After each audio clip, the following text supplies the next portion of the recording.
सिंधुदुर्गातील पहिली खासगी technical training institute म्हणजे Yashwant training institute Kankavli. Institute मध्ये आपल्याला 6 महिने 2 महिने अशा 8 प्रकारच्या टेक्निकल कोर्सेसचं ट्रेनिंग दिलं जाणार। सर्वात महत्त्वाचं म्हणजे वरील सर्व कोर्सेसना ऍडमिशन घेण्यासाठी वयाची शिक्षणाची अट नाही।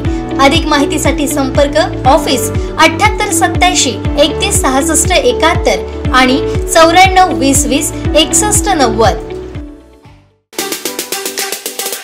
किंजवडे, बाईतवाडी, कदमवाडी आणि खालचीवाडी या साकवा संदर्भात काल 15 ऑगस्ट रोजी आमच्या सिंधुदुर्ग जिल्हा काँग्रेस युवक काँग्रेसचे माझे मित्र सहकारी किरण टेंबुलकर यांच्या नेतृत्वाखाली लाक्षणिक उपोषण किंजवडे, बाईतवाडी, कदमवाडी येथील ग्रामस्थांनी काल केलं आणि त्या उपोषणाला आमचे सन्माननीय युवा सेनेचे जिल्हा प्रमुख सुशांत नाईक यांनी त्या ठिकाणी पाठिंबा दर्शवण्यासाठी भेट दिली आणि त्या ठिकाणी त्या उपोषणाला पाठिंबा दिला।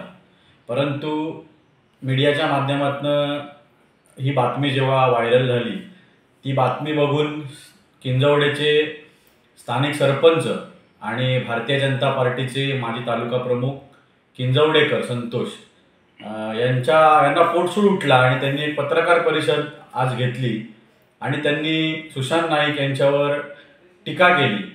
परंतु किंजवडेकर साहेबांना मला एवढंच सांगायचं आहे की गेली 15 वर्ष आपण त्या ठिकाणी सरपंच आहात आणि आपण आज पत्रकार परिषद घेऊन आपण आपल्या अपयशाचा पाडा या ठिकाणी त्या पत्रकार परिषदेत वाचून दाखवला। 15 वर्ष आपण सरपंच असून देखील हा 1997 साली स्वर्गीय आप्पासाहेब गोगटे यांच्या आमदार निधीतून जो साकव झाला, त्यानंतर 2016ला त्याची डागडुजी झाली।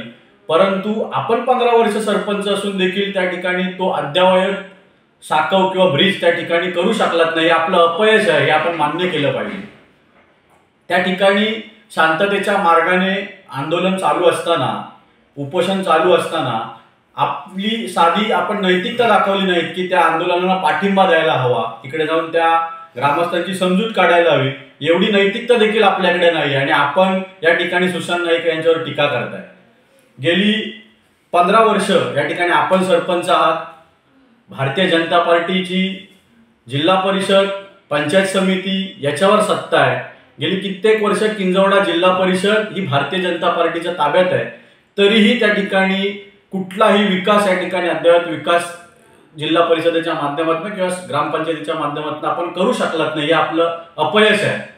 आपण सांगताय की या गेल्या लोकसभा निवडणुकीला सन्माननीय आमदारांच्या विकासाच्या झंझावातामुळे 42,000चं मताधिक्य आपल्याला या कणकवली विधानसभेतनं मिळालं। परंतु मला थेट आरोप आहे, जर आपण विकासाचा झंझावात म्हणत असाल तर आपल्या जिल्हा परिषद मतदारसंघात 80 लाख रुपयाचं वाटप का करावं लागलं किंवा आपल्या किंजवडे गावात पैशाचं वाटप करून मतं का मिळवावी लागली याचं आत्मपरीक्षण आपण केलं पाहिजे। उगाच मतदारांची आणि स्थानिक लोकांची दिशाभूल करण्याचा प्रयत्न या ठिकाणी संतोष किंजवडेकर आपल्या माध्यमातून होतोय। यानंतर आपण आपल्या पत्रकार परिषदेतनं सांगितलं की हा जो साकव आहे या साकवाच्या पलीकडे कदमवाडी आणि बाईतवाडीला जाणारा जो रस्ता आहे तो गेल्या 15 वर्षात होऊ शकला नाही। त्याची जाब तुम्हाला आता का आली? गेली 15 वर्ष तुम्ही झोपलेलात का?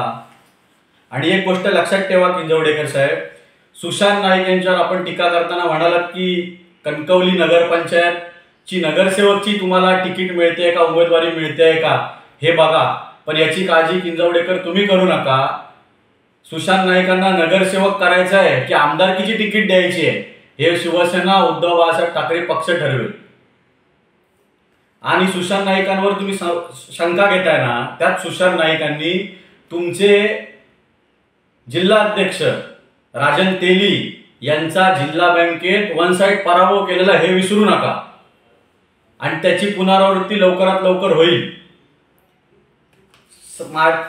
किंजवडेकरांना माझा एक प्रश्न आहे की लाडकी बहीण ही महाराष्ट्र शासनाची जी योजना आहे त्या योजनेचे आपण 280 फॉर्म भरला, परंतु या 280 फॉर्म भरताना आपण प्रत्येक लाडक्या बहिणीकडनं 100 रुपये घेतला.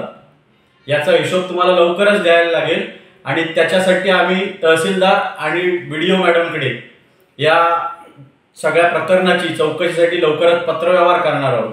सरकारी योजनेसाठी फॉर्म भरण्यासाठी 100 रुपये घ्यायची वेळ तुमच्यावर आली आहे. तुमचा खेळ लवकर संपणार आहे, याची तुम्ही दक्षता घ्या. धन्यवाद. आमचे दिवसभरातले सर्व अपडेट्स, ताज्या घडामोडी आणि थेट लाईव्ह पाहण्यासाठी सबस्क्राईब करा, लाईक करा कोकणचं नंबर 1 महा चॅनल कोकण 7 लाईव्हचं YouTube चॅनल.